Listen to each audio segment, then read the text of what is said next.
Sabda Aritonang dari SMP BPK Penabur Halis dengan nomor urut D004.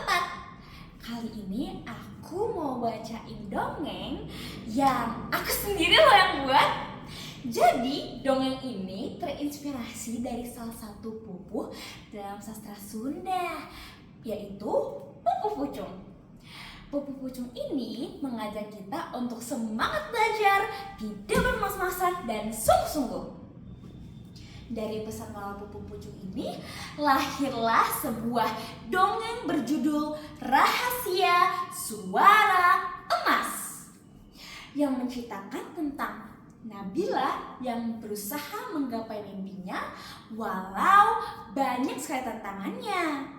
Udah siap mendengarkannya? Ayo kita mulai! Pada suatu pagi, ada anak cantik bernama Nabila. Sejak kecil, ia tinggal di kota besar yang jauh dari desa kecil di mana sekarang keluarganya menetap. Setahun yang lalu, keluarganya memutuskan pindah ke desa perbatasan kota dikarenakan pekerjaan ayahnya yang membuat keluarganya harus berpindah.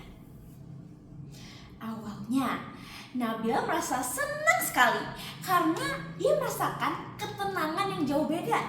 Di kota maupun di desa, sangat beda. Namun, Nabila juga susah karena ia tidak terbiasa dengan bahasa yang digunakan teman-temannya, yaitu bahasa Sunda. Suatu ketika, Nabila sedang berdiri di depan majalah dinding sekolah dan ada pengumuman besar, lomba pupuh tingkat kabupaten, tema Pupuh Pucung. Nabila menghembus nafas panjang.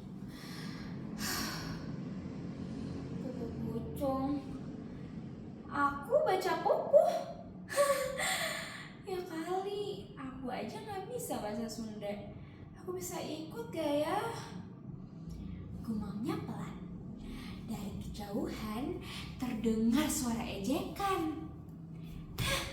Tesalan ya poe teteh, si Nabila nuker maca pengumuman pupuh. Artinya, tesalah itu teh, si Nabila baca pengumuman lomba pupuh.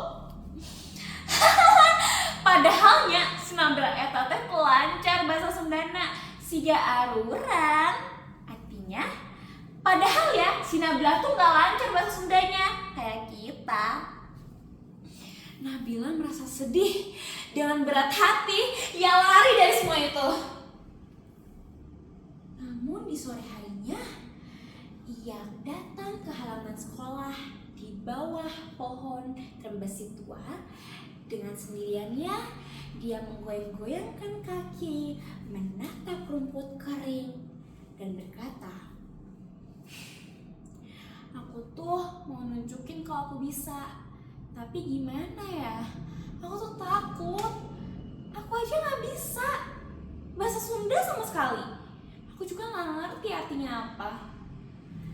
Ucapnya dengan penuh pasrah karena terjadi pergulatan antara keraguan dan keinginan di dalam hatinya. Tiba-tiba seekor burung kecil berwarna biru keunguan hinggap di pundaknya. Hei Nabila, kunaon anjing sedih gitu? Ucap burung itu. Dengan arti, hei Nabila, kenapa kamu sedih gitu? Nabila tak percaya karena bagaimana mungkin seorang burung bisa ngomong. Nabila pun terkejut. Kamu bisa ngomong? Kan kamu burung. Ucapnya pun kebingungan. Burung itu pun tersenyum. Ngaran abdi lutung biru. Anjing butuh bantuan, Pak. Artinya, nama aku lutung biru. Kamu butuh bantuan kan? Masih tidak percaya. Namun Nabila hanya mengasih tahu apa yang sedang di pergumulannya. Jadi gini, aku tuh kan mau ikut lomba pupuh. Tapi aku tuh gak ngerti semua arti-artinya. Gimana aku bisa coba? Dengan tenang, burung itu memberikan solusi. Tenang, Neng. Kuring biasa ngalati anjeun. Tapi Neng kudu wani jeung gigi diajar. Siap? Artinya, tenang, Neng. Saya bisa mengajari Anda, tapi Anda harus gigih diajar. Oke? Lutung Biru dan Nabila pun berlatih sebisa mungkin di hari-hari selanjutnya. Mereka mengemang dan juga mengartikan tiap baitnya. Suara lutung biru terdengar merdu dan jernih seperti aliran sungai yang membuat Nabila semakin percaya diri. Namun, suara Nabila masih saja lemah dan serak. Nabila pun mulai putus asa, kehilangan semangatnya yang bara. Burungnya pun langsung memberikan biji ajaib. Yuk, pakan istimewa kanggo Neng Nabila. Artinya, ini makanan istimewa untuk Neng Nabila. Nabila pun dengan segera mengambil makanan itu dan memakannya dengan penuh harap. Suatu hari, ia mencoba lagi untuk mengembang pupuh itu, dan juga ia terus mencoba lagi dan mencoba sampai suaranya terdengar merdu dan juga lebih kuat daripada sebelumnya. Ia pun sangat percaya diri akan hal itu. Ia terkejut dan tersenyum lebar. Ia percaya bahwa biji itu benar-benar ajaib.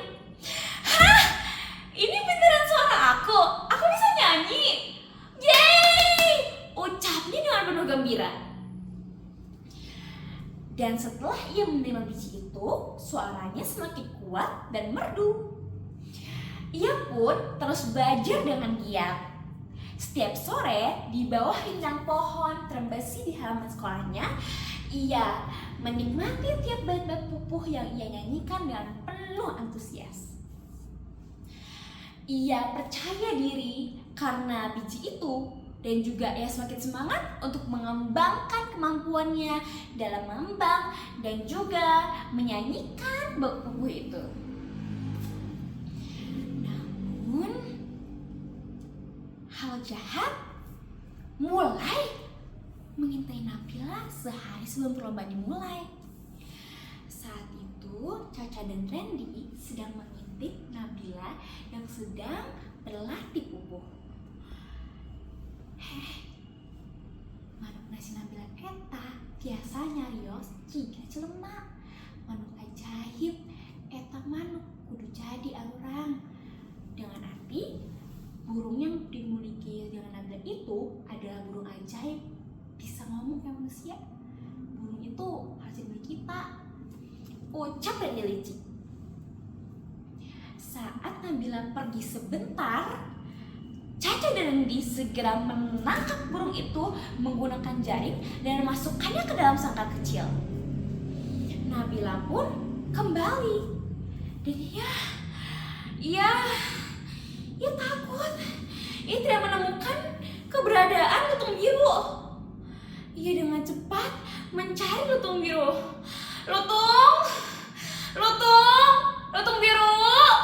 Lutung biru, kamu di mana? Lutung biru, besok aku udah lomba, Lutung. Kamu di mana? Aku nggak bisa. Biji yang kamu kasih ke aku itu yang bikin aku bisa, Lutung. Gimana sekarang? Kamu di mana? Tuhan, bantu aku, Tuhan. Aku besok udah lomba. Aku udah berusaha sebisa aku, tapi sekarang gimana?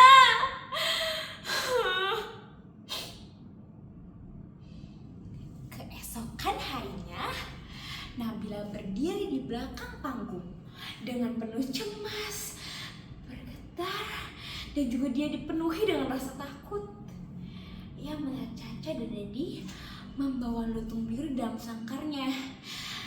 Dengan kuat dan percaya diri, Nabila menahan air matanya. Tuhan, ini hamba harus kuat karena aku sudah berusaha sebisa aku dan aku harus percaya sama aku. Lutung, doain aku ya. Aku udah mau tampil, namaku akan segera dipanggil. Aku harus bisa. Nama Nabila pun segera dipanggil. Dengan penuh keberanian, Nabila mengebang pupuh itu. Hayu batu, urang diajar sing suhun, ulah lalawora, bisi engke enten naik, batur seri urang sumebru nalangsa. Suara Nabila bergema di seluruh ruangan. Semua mata terpaku kepada Nabila. Saat pengumuman pun tiba, nama Nabila dipanggil sebagai juara pertama. Tepuk tangan bergemuruh di seluruh aula. Dan Nabila jalan menuju panggung dengan penuh percaya diri dan menerima hadiah yang sesuai dengan usahanya. Tiba-tiba, sangkar yang dimiliki lutung biru terbuka tanpa ada yang membantunya. Dengan perlahan, lutung biru pun keluar dan terbang dengan cahaya keemasan. Nabila pun menatap tak percaya. Lutung, terima kasih ya. Sekarang aku percaya bahwa itu semua karena aku mau berusaha dan juga aku sudah percaya sama diri aku sendiri. Makasih ya Lutung, jasamu kan ku kenang. Sekian dongeng yang saya buat. Mentari terbenam di ujung senja, ujung langit jingga indah mempesona. Dongeng selesai sampai sini saja. Sampai ketemu di kisah selanjutnya. Dadah, Pada Yesus memberkati.